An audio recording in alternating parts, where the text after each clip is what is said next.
కరేగి తిమ్మిరెక్కి పైరగాలి పైట తీసి పందిరేసి చిందులేసిందా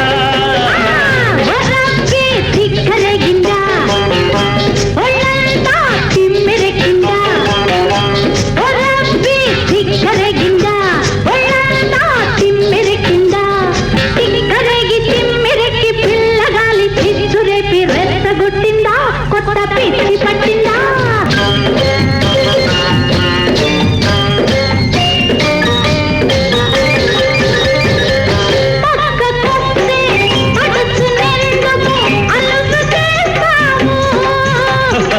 చల్లకొచ్చి ముంత ఎందుకు దాచుకుంటావు కలుపు తీస్తే పదును చూస్తావు ఆరు బయట అందమంతా ఆరబోసి కసుమంటూ కన్య మోజు కట్టు తప్పిందా